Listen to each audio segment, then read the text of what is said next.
All right, what is up, guys? Hypertrophy coach Joe Bennett here to review Ronnie Coleman, arguably the GOAT, specifically his delt or shoulder workout. If you're new here, I'm not going to get into too much of the overview of Ronnie Coleman and his training. Could it have been better? Could we, whatever. It's not really about that. Kind of go into that a little bit more detail in the intro video. What do I offer different maybe than workout reviews that are kind of a thing right now is I'm really going to look into some of the things that aren't really debatable. Look at a little bit more into mechanics. If there's somewhere that's kind of my area of expertise is understanding basically physics is applied to the body. So I'm gonna draw some stuff. Some people call me the Bob Ross of bodybuilding. I'm actually just calling myself that right now and hoping it catches on. Trevor's gonna put a sweet Bob Ross fro on me right now. Pause. It's gonna look great when the video is done. So that's the thing that I want to do is help you guys basically see things. The way that I look at stuff is there's force applied to the body. How is this going to affect different tissue, where exercise is the hardest and things like that. So it's really about looking at just kind of factually what's going on. And I try and stay away from a whole lot of saying this is definitively right or wrong or whatever, just kind of more so just painting a complete picture so you guys kind of understand, again, what's going on in exercise. And then within that framework, I want to keep the video mostly positive. We're again entirely positive. Obviously, we look at Ronnie Coleman, the body of evidence, meaning his body, and we know for a fact that everything that he did worked, and arguably worked better than almost anyone in human history, to the point where, from a competitive standpoint, some people say he actually got too big. So this isn't from the approach of how could I have made Ronnie bigger? He actually didn't need to be bigger. But we're gonna also have the approach of we know that what he did worked for him. And with this whole genetics component, people always bring up drugs. Of course, that's part of it. But Ronnie is an outlier because of genetics, not because of drugs. And all that means is sometimes the stimulus that he did, which produced the response for him, might not be the same for you. And so again, this really comes in.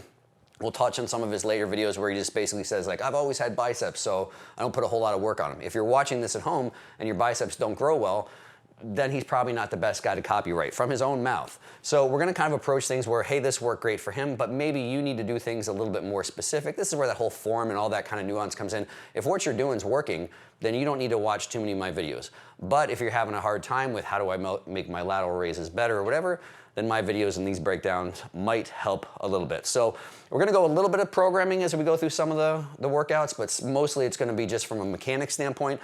So Ronnie started his shoulder workout. Now the interesting thing about this is every single time I try and look up Ronnie's full split, you'll always read that he did a push-pull lower, and then he repeated that, like basically had an A day, so meaning he had a push A and a push B. I think everybody kind of knows that. So meaning he did all of his chest and triceps, and then he had a different chest and triceps workout for a second part. And everybody says he trained 6 days a week. He did push-pull lower, and then took a day off and then repeated. But he has shoulder days in there. I've seen whenever I actually look up and see when people are talking about his split, they kind of always just throw shoulders like at the end of one of his workout. I think it's people making stuff up because in any video, again, I haven't watched every single one of his videos, but I've watched The Unbelievable, which is what this is from, way too many times. I've watched The Cost of Redemption way too many times, and he has a delt day. So I'm not exactly sure when that fits in his programming, but he didn't just follow push-pull lower. He pretty much followed chest triceps, back biceps, a delt day all on its own for whatever reason, and then lower body, pretty much his entire lower body all in one day. And he did sometimes, there's calves where he'll start with calves some places, we'll go through that. But I just think it's interesting that I've heard it repeated so many times. He was all push, pull, lower, trained everything twice a week, which he may have done, but somehow there's shoulder days stuck in there as well too. I don't know exactly where they're at. But if you have an overall balanced delt, I think the sequence he starts with is great. So I would recommend starting with some sort of press. Basically because you're getting some overall delt stimulus for sure, predominantly front delt. Now the real simple thing is, and I've said this a whole bunch of times, if you have a different part of your delt that's a priority, start with that first. So some people get this look of this very large front delt. If you're lacking that kind of round look, generally it's from lack of rear delt and side delt. Or if you just want to look dominantly as wide as possible, that may be an argument for starting with side delts first. But that's a very individual thing, and I've programmed every different way. I've programmed with people every order, starting with overhead, starting with lateral, starting with rear delts. And again, whatever your priority is, train it first. And those raises really won't take away from overhead pressing anyway.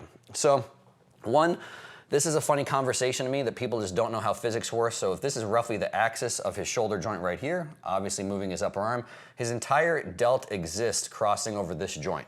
And so again, basic physics is if you're lifting something this way, only things on top of that axis can work. So people really get into like, oh, how much is it side delt? How much is it rear delt? People want to make the argument that behind the head is more side delt. And they might make the argument because the side delt is shorter, but it's shorter in a position where it's not the prime mover. So no matter how you're doing overhead pressing, front delt is always the prime mover. And basically every single thing, I'm gonna change colors. I'm gonna get fancy on you guys. Let's see if this works. So every single fiber, here we go, it's working.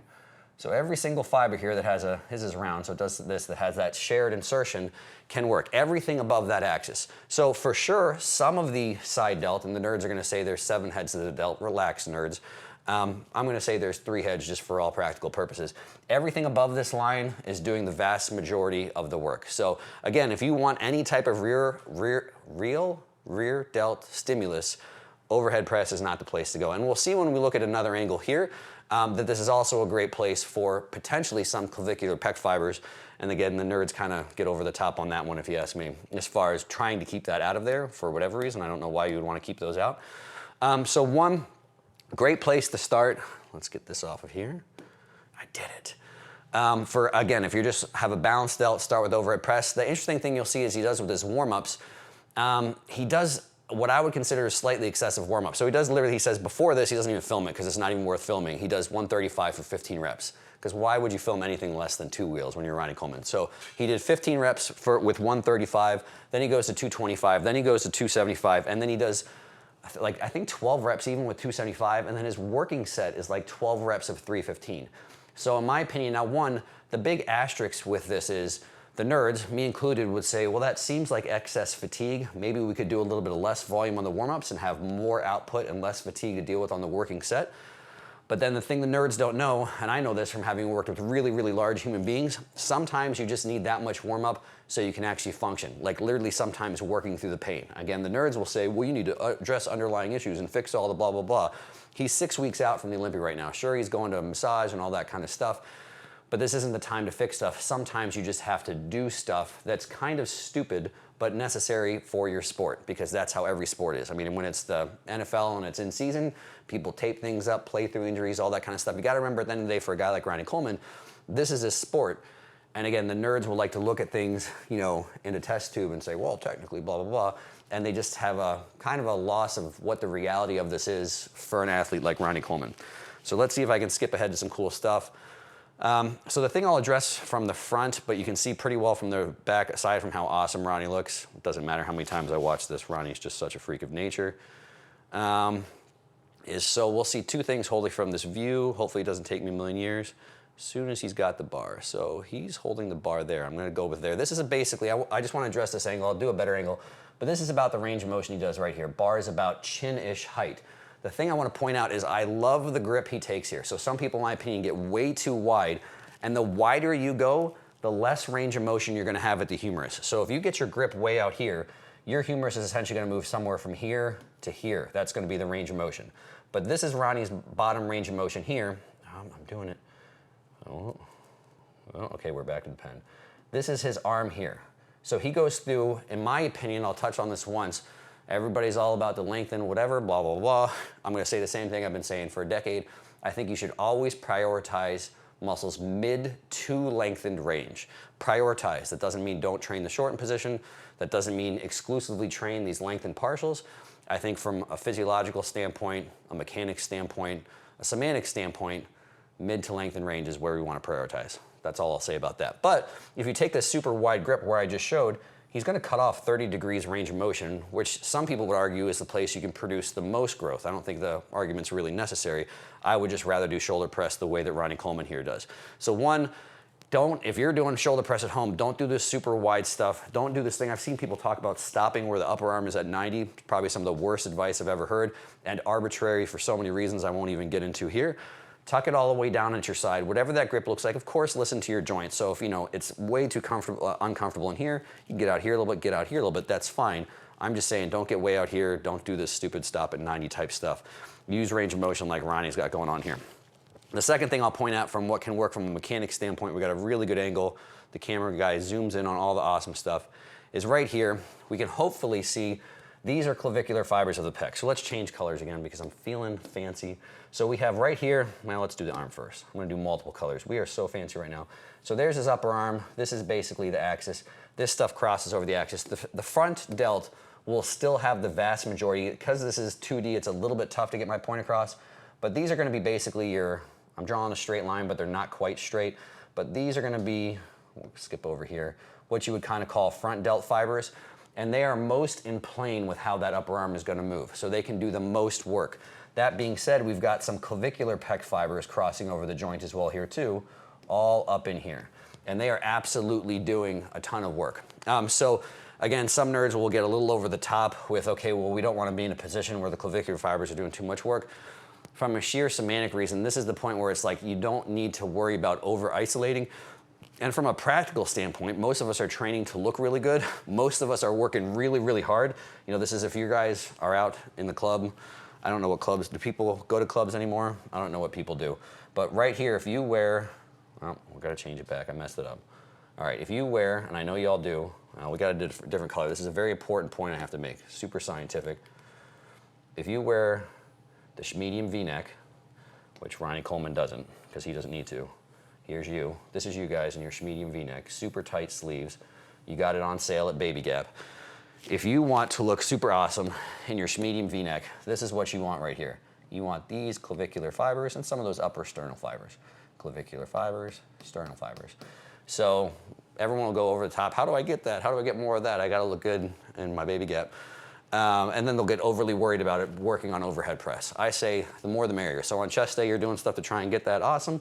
If you happen to pick some up doing overhead pressing, also awesome, because if no other reason, like I said, think of your V-neck. Think about the kids. So, and then his range of motion, we'll kind of go through. I think we get a little bit of a better front view, but that's pretty much, we'll see right there. I wonder if there's part of the video where it kind of holds a little bit more still. Brian comes and spots him here. We're up at 3 plates now, but there's the bottom. So he's got the bar now somewhere around here. Let's see if I can kind of keep apples to apples. Probably not because the camera moves. There we go. This is gonna be better. Let's get that out of there. Let's get back to black. There's the bottom range of motion. And the top is right about there. Oh man, I had it. This is where everyone watches me go back and forth 27 times trying to get it. It goes a little bit higher than that. I'm gonna try one. There we go. Well, we saw it. It's somewhere up here. So he's actually, his upper arm is probably traveling through, there's gonna be some inaccuracy here. The nerds got their protractors on the screen right now and are gonna cite PubMed and where internal moment arms are. But we got about 90 degrees through what I think is probably the most effective range of motion to train front delts. So this is a great place to say, and we'll show this in actually fast motion. We'll get my stuff off of there and we'll watch Ronnie be awesome. And we'll turn the volume on for this as well too. So let's get the drawings off.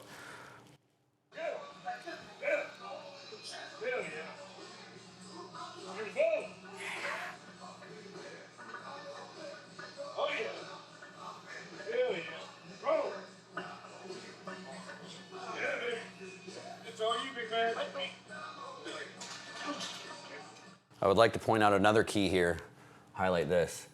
Having a shirtless training partner that's the owner of the gym is also key. That's highly anabolic.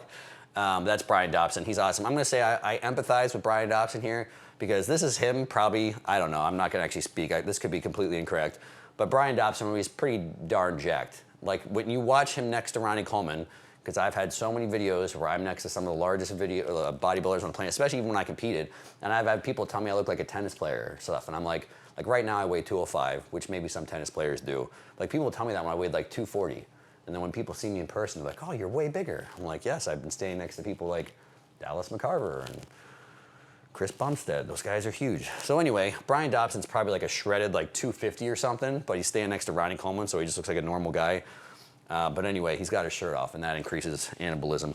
Rumor has it if you go and train at Metroflex, some of Ronnie Coleman's sweat is still in those machines, in the upholstery.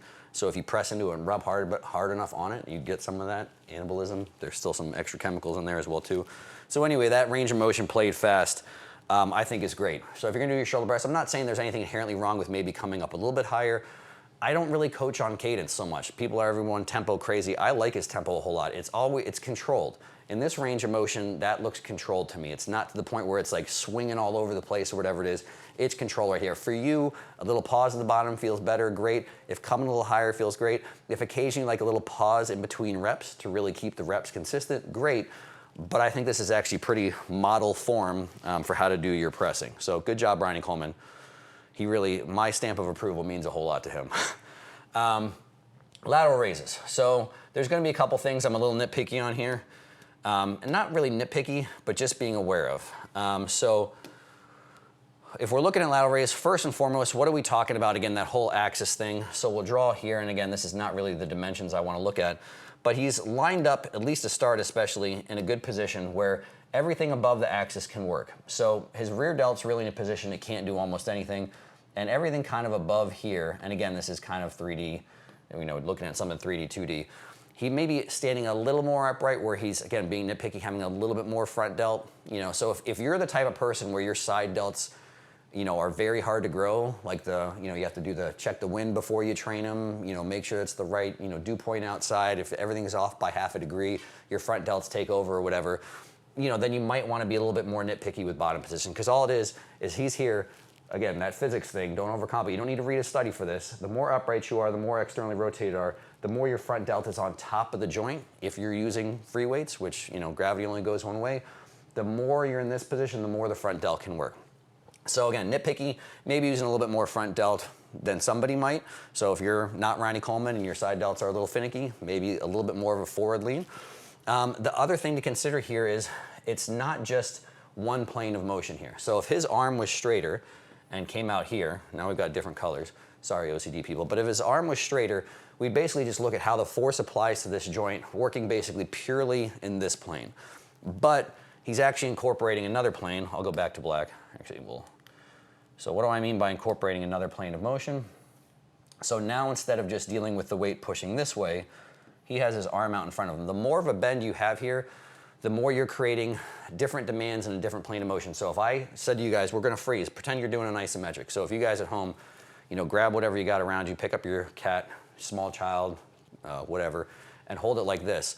What's gonna fatigue first? Is it gonna be your delt, or is it actually gonna be external rotators? I don't know, maybe you got really strong external rotators. The whole point is, if you're holding something up here and you've got a bend here, now there's a rotation component. That weight wants to internally rotate you, so you must involve your external rotators to keep yourself from internally rotating. So all of that being said is, the more bend you have in your elbow, one, it's gonna involve more external rotators. Not saying that's a good or a bad thing, just be aware of it. And then also, you're also shortening this distance. So if this distance is shorter and this out here is longer, then this longer distance and straighter arm will create more joint torque for a given load. So 30 pounds out here will be more joint torque at here than 30 pounds in here. Then again, it's not good or bad. All of that really should just be standardized. So you'll see that Ronnie Coleman pretty much does the exact same thing through every single set. So he doesn't really change his arm bend a whole lot, maybe a little bit. But again, for you guys at home, if you want a little bit more side delt, maybe a little bit more of a forward lean or something that puts you in a forward lean position. And if you want a little less internal or external rotator, working, then maybe a little bit of a straighter arm. So then aside from that, we'll go through here. We'll do a couple sets here. He does a very interesting, I'd listened through a couple times. I'm not gonna play it for you guys, but he does basically like 2 giant sets, he says, where he starts, it sounds like they're all working sets, where he starts at like 30 pounds and then goes 30, 40, 50, 60, and sounds like he doesn't stop in between. So no rest straight up through, then he takes a rest, and then he starts at 40, and I think he goes like 40, 50, 60, 70. So, again, depending on the individual, just the same as any other muscle group, you might want a little less fatigue. I think overall, if we're just gonna compare apples to apples, straight sets are gonna be a little bit of a better option to have a higher level of output and deal with a little bit less fatigue. At the end of the day, if you do them like this and your delts look like Ronnie Coleman, it's not that big of a deal. So people, again, always like to look at, yes, in a test tube, straight sets, beat, drop sets, super sets, all that kind of stuff. But it's still, at the end of the day, he's training in close proximity to failure. He might just be doing a little bit more and dealing with a little bit more fatigue than you might want to at home. So we're gonna fast forward Ronnie going through all these, cranking them out. And of course, he just looks like a mutant, just a ridiculous, unbelievable mutant. So we can see the only issue is that he gets really heavy. Let's see if we got some from the front or from the back. So he does at some point in time, we're getting what has he got? He's got 80s here. Yeah, maybe he's up to 80s. So, holding an 80-pound dumbbell up there is pretty insane. But if you can see his arm bend here, it's tough to see from, obviously, but between the two pictures, you can tell that the angle here, drawing this way, is probably close to 90. So we're shortening it, we're pulling it a little bit closer, he's standing a little bit more up. And again, honestly, for the weight that he's using, being Ronnie Coleman and how hard he's working, not too bad. I see guys in a normal gym though that will do their entire bodies moving from here to here. The elbow is pulling really close. You know, you're not really having any muscle going up at that point in time. So again, the lateral raises worked for Ronnie. For you, if you want to limit body motion, maybe be a little bit more aware of your elbow position, maybe sit down, maybe lean against the bench. But again, if you're one of these people, a lot of people that have great delts will just do stuff like this. The problem is, if you have great delts and they grow like Ronnie's from form like this, well, don't tell somebody with bad delts that how should do it. I feel like that's relatively common sense, but common sense isn't so common. So, and then the only other issue with lateral raises, which you guys have probably heard me nitpick, again, if I want to have consistent training principles all across my training, which I do, at the bottom most of the time, this isn't a great spot to do it, but if we do the line of force here, we'll change colors for the moment arm thing. If you guys don't know about moment arms, watch a few more videos. What the heck is he talking about? Should be common sense. This distance from the line of force to the trained joint is half of the equation that determines joint torque. And that's physics. You can make you mad, but it's math is math. It's literally half as important as the weight from a mathematical standpoint, not an opinion standpoint. So when you're here, there's literally little to no challenge in this range of motion. This is a delt's lengthen position, and there's all the challenge in the top. So if you want to challenge muscles more through their mid to lengthen range, you want something that probably makes the most sense that has a line of force going this direction. And that could be a machine, that could be a cable. I would at least incorporate that in your training. Now again, people want to argue as if it has to be one or the other. Does that mean never do a lateral raise, never get your delt short? No, in my opinion, unless you're really at the very limits of your fatigue, or if you're just a normal person that's not trying to have maximum stimulus. You know, if you're Mrs. Jones that wants a little bit better shoulder, you know, maybe do a lateral raise once a month. But if you're a bro trying to get your delts as huge as possible, I would prioritize something that loads here first, maybe cable, maybe a machine. And then if you still want to do some lateral raises, I would just put them later in your programming. And that's my personal coaching preference. I don't like to do the whole, there's no point to ever train the shortened position anymore. I think that's people taking decent information of where you can probably grow the most and taking it out of context and just trying to say, well, we're not going to train anything anymore. We're not going to train that range of motion anymore. Then Ryan does front raises. Nothing really to add too much to these. So again, should you do front raises? If you want more front delt stimulus, sure. So what's the benefit of a front raise? Let me see if I can get to a decent spot. So the benefit of a front raise, can I pause somewhere? Probably not. There we go. I'm going to see if I can actually see his delt at some point. Nope. Well, there we go. So the benefit of a front raise, obviously we're taking the elbow out of it. With this type of motion, really with the arms out in front, we're in a different plane where clavicular fibers of the pec can't work as well. So again, that whole axis thing, it's going to put the front delt, and it's also going to put a good bit of side delt on the top of the joint. The only thing I'd say, if you really want more front delt and you want to isolate it more, maybe a neutral position might be more advantageous because it's the same thing. What's on top of the joint? The more I'm like this, the more side delt's on top. The more I'm like this, the more front delt's on top. And again, don't get mad at me, get mad at physics. So the more neutral of a grip, for most people, will mean more front delt. So if you're going to use a bar, maybe use a something that's going to be more neutral. You could use dumbbells. And this would be one of the only places that I would argue too. I think Ronnie said he went up to 90 pounds here or something. I think if he had sat down, he arguably would have been able to do more weight. And then also, I like to sit down. I'm going to draw stick figures. One, because I'm lazy, just kidding. But so if let's get this off of here. So if here's Ronnie, here's his shoulder joint, here's him doing his front raise. You know, when he's here, so if he's at the bottom position, same thing. Here's his arm, so everyone's sticking with me. Shoulder joint, arm at the top, arm at the bottom. If we do that joint torque thing, so we have lines of force, line of force from both, line of force from both, moment arm from both. We have a baby moment arm at the bottom, so that means not much force at the bottom. And we have this one at the top. It technically would go right through the joint. Let me get the idea. It's longer at the top. So what does that mean? For front raise, it's very hard at the top, very easy at the bottom. Now let's say, changing colors again, we're moving fast. Let's say we put Ronnie on an incline bench. And so now here's the bottom, and here's the top, somewhere up here. And we do that whole line of force thing again, and we draw some line of forces. That's the noise line of forces make. Now what do we have going on? Now we have at the top still some tension, which I think is a good thing. But what do we have now at the bottom? It would technically go right over top. Now we have here. So what does that mean? For the same load, he's going to have more joint torque in the bottom position, arguably a more lengthened to mid-range of the front delt, where I think is a better place for them to grow. And he's also sitting down. So if you've ever done front raises, you don't have to do a crazy amount of weight. Do like any kind of weight in front of you. How much do you have to involve stuff of your torso just to kind of balance? Like your back will fatigue, hips can fatigue. It's this back and forth type thing. So I bet if Ronnie had laid down, again, not that he needed it, he probably could have actually done more weight. He probably could have a heavier weight in his lap and maybe put some more stimulus in a range of motion where I think the delts could grow a little bit better. Splitting hairs, but again, some people, everyone's gonna say, everyone always asks me that, like questions like that. Do I have to do more front delts? Here's the test. This is very scientific. Everyone at home, take your shirt off. I don't know where you're watching this. I'm just kidding. But if you want to, take your shirt off, look at your front delt. Is it as big as you want it to be?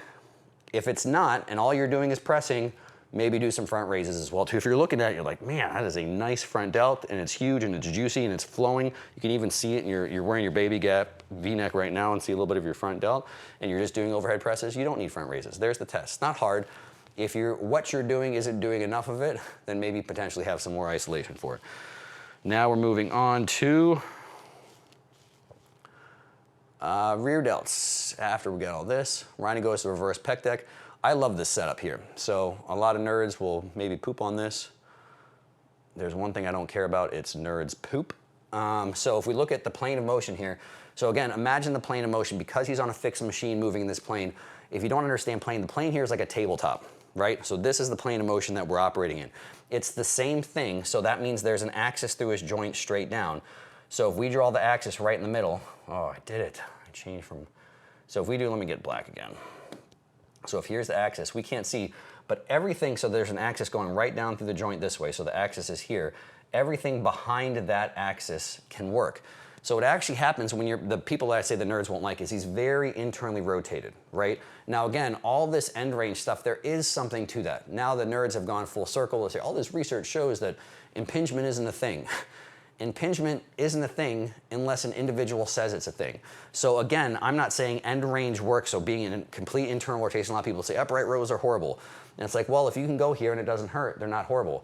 But now people will say there's no such thing as impingement or whatever. And it's like, well, if somebody goes here and it hurts, you can call it whatever you want to call it, but we're not going to go there. So some people being this internally rotated might hurt. So if you ever do the pec deck like this, like Ronnie's doing, and it hurts your shoulder, don't do it. But what does this do? Again, behind the joint. So the more I go this way, hopefully you can see, I'm not quite as pretty as Ronnie, but I have more side delt behind the joint. The more I internally rotate, the more I have side delt moving to the front of that side of the axis, and the more the rear delt moves in plane. So when I'm totally turned this way, my side delt is completely on top of the joint, and pretty much only the rear delt is behind the axis. So a lot of people in neutral is a pretty darn good position. Not saying this is completely bad, but the more you go like this, again, the more side delt. But if you go really internally rotated, you can see it. I mean, basically we have a good picture of what's on the back here. And what is on the back of the joint is only rear delt. So this is an absolutely fantastic way to really isolate the rear delt. Now again, with the one giant exception, people are so ingrained, I guarantee there's someone right now that's convinced I'm an idiot because I'm saying this isn't a bad thing. Internally rotated is always bad. Believe me, all the stuff that you have heard or jargon and things that you've repeated about this high elbow, this is high elbow, this is internally rotated, like I've been hearing that BS for 20 years now, slightly over 20 years. And I repeated a lot of that as well too, because like, oh, it's coming from physical therapists, it's coming from people that wrote books. A lot of dumb people write books. That's all I'm gonna say. So again, if you're pain-free and this is a way you wanna do your rear delts, absolutely have at it. I love that obviously he's standing, he's got his body position locked in, everything is completely still. As you can see with real strong people, which is Ronnie Coleman, he's still doing the entire stack. So I might nitpick occasionally, Ronnie maybe could have done something a little bit more stationary, a little bit more locked in, because he's actually strong. Like if Ronnie's doing stuff where he's like swinging the lateral raises, I'm really not saying that as a critique.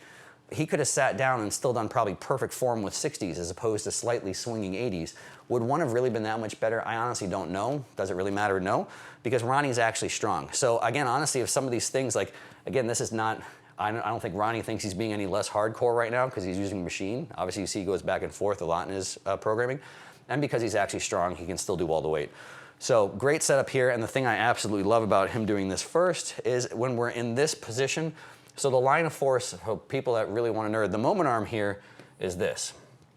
And so for even my nerds that think they know things about moment arms, they get confused because they don't really know things, this stays the same length the whole time, as long as he doesn't technically move his hand position. So the moment arm is fixed on this, so the load in his hand will produce the same amount of torque through the entire range of motion, unless the load in his hand change, which is only dependent on the cam. I don't know what kind of cam this machine has off the top of my head. So again, for this, the profile of the exercise, because the moment arm's fixed, is only determined by load in hand. The only thing that could change the load in hand would be the cam. That's for my nerds. But so anyway, the point of that is he's really loading that lengthened position. So I like loading that mid to lengthen range, prioritizing that. And then if you want to do some shortened stuff, do some shortened stuff. You'll see that Ronnie Coleman moves his, let's play this a little bit. The nerds freak out about this. I love you nerds if you're actually watching this. Got 2 different sets of handles. So I put in the rear delt handle. That's the rear delt handle, Ronnie says. Like 200 pounds. Starts with 200 pounds, the rear delt handle. 15 reps. So, you know, if anything I was saying too, what I wanted to show there, and I got distracted by Ronnie talking about his muscles, is look how much his shoulder blades move. The nerds will freak out about that. The shoulder blades are moving fine, a little extra trap stimulus. The only thing that can really move the upper arm is the rear delt. Some rotator cuff stuff crosses over that joint as well too. But if your upper arm's moving, if your shoulder blades are moving a little bit, in my opinion, no big deal. But again, just be aware on an individual basis. If it's really just turning to where if you actually looked at your humerus sitting in the side of your scapula and that angle is not changing at all and all the motion is coming from shoulder blades, then that might be a position where it's not great. From there, he goes to rear delts, and he goes in, some nerds made up a position that this plane is definitively better for rear delts, which I just think is hilarious that Ronnie, there we go. You can see even better with one of his earlier warm-ups. Yeah, look at this plane of motion. I love it. So let's watch it, and I'll see if I can pause it. So this is an awesome plane. So again, I don't think there's anything wrong with this. People will say high elbow position's bad for whatever stupid made up reason, and people will say that this is definitively better plane to train the rear delts in. And again, I always think it goes on an individual basis. Lots of times in this position, people can get your rear delt shorter, so you can get this, you know, more extended type thing. Is that better? No, but I think it's perfectly fine to have both in your program. So, or go with individual. Have someone that they feel like this feels like garbage, they don't feel the rear delts, and this feels amazing, then do all your rear delt stuff here. If you have someone that this is, maybe I feel my lats working too much, then just stay up here. But I just think it's great that Ronnie Coleman has picked 2 different planes to train his rear delts in, and he's choosing delts. He's choosing dumbbells to, you know, do the one where he can get in the shortened position a little bit better. So I'm honestly not going to pick on much here. Not that I should even say picking on at any point in time. But obviously if you're doing rear delts, sometimes I feel like there could be a teeny bit of redundancy. Like if you really overload them from lengthen to short, would you need a second exercise? Again, if efficiency is the name of your game, then maybe don't have the second exercise. If you're Ronnie Coleman and obviously the extra fatigue from that second exercise doesn't seem to be hampering your growth, then have at it. I think that's a great way to program some stuff as well too. So again, for everyone saying, don't even train the shortened range anymore of certain muscles, I think you're confused. Again, with the exception of if it only is going to be one exercise from a programming standpoint or a very limits of your fatigue standpoint. For most normal people, if you want to train a muscle group, prioritize mid to lengthen range first and then train shortened position from there. And then last, Ronnie finishes with shrugs. You know, again, this is one that can kind of be a little bit easy to pick on a little bit, but again, where is he training his traps? Especially his upper traps, and by upper traps, I'm not going to over-nerd that. The part that we can see that's above his shoulder blades, that's obviously because he's pulling his shoulder blades up, and they couldn't pull it up unless they were above it. Anyway, not going to get too much into that. But he's training it through, they're fully stretched and fully lengthened, and he's probably coming about halfway up. So again, if you want to get a little nitpicky, I don't think that's a bad way to actually train your traps. So if you just want to get them all the way lengthened to mid-range, fine. If you also like that squeezy thing, I don't think it's a bad thing too. Sometimes with a little bit of a wider grip, you can really get up higher and get more contracted. I would do the same thing. If traps are really, really a priority, if they're not a priority, do them the way that Ronnie Coleman's doing. Just put them at the end of back, put them at the end of delts, doesn't really matter. You know, overload that mid to lengthen range. Half of the traps function. I hate to use the word function, but as they just keep stuff from ripping off your body. You know, so again, lots of the biggest traps, lots of the biggest erectors have grown training mainly with isometrics. So again, even though sometimes his range of motion is getting really limited, if his arm, his entire scapula is just not ripping off of his body, then the traps are producing a pretty tremendous amount of force. And he's doing 200s as well too. So he's just casually picking up the 200s off the floor and then doing a million shrugs with them. So again, if your traps are maybe a little bit more of a priority, same as anything else, maybe you could slow down the cadence a little bit. You know, maybe just have a little bit of a pause to make sure you're not having momentum. If you really want to make sure you're not using knees or hips, maybe stay seated. And if you start with overloading that mid to lengthen range first, then maybe you could always finish with maybe a set or two of ones with a lighter weight where you're really getting up into that fully shortened position. And as again, the more contracted, the more range of motion you want, generally a wider grip looks better. So from a programming standpoint, I think dumbbells or a trap bar can be great for that bottom range of motion. And then maybe finish up with some cables if you really feel like you need that extra range of motion and extra stimulus.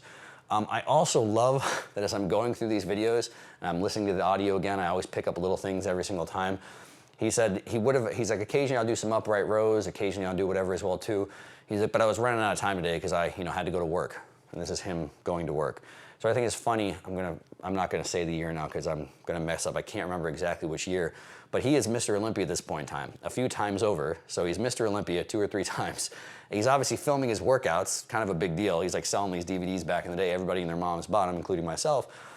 And he still is like, he just barely got his workout up right against work. So even though he's getting ready for Mr. Olympia, 5 or 6 weeks out, he's got a film crew coming in. He's like, yeah, I ran out of time, so I had to go to work. So that's why I stopped my workout. So I just think that's hilarious. Now we get people that are so delicate that it's like, I'm in prep, I can't do this, I stopped working, blah, blah, blah. Ronnie Coleman's out copping around full time while he's Mr. Olympian. So I just thought that was funny. Anyway, hope you guys enjoyed this one. We're gonna go through, my intent at least by the time you're watching this is to go through the unbelievable, which is 4 workouts. So we got shoulders, we've got chest and triceps, back and biceps, and all of lower body. But like I said, he has an A-B rotation. So this, you can consider this maybe as A rotation. And then he has a different workout for the same body parts, an entire B rotation. So if you guys like this one, it's well received. Maybe I'll review those as well too before I move on to some other people, because Ronnie Coleman, like Dorian, is undeniably one of the GOATs of bodybuilding and deserves many, many videos about all the awesome stuff that he did.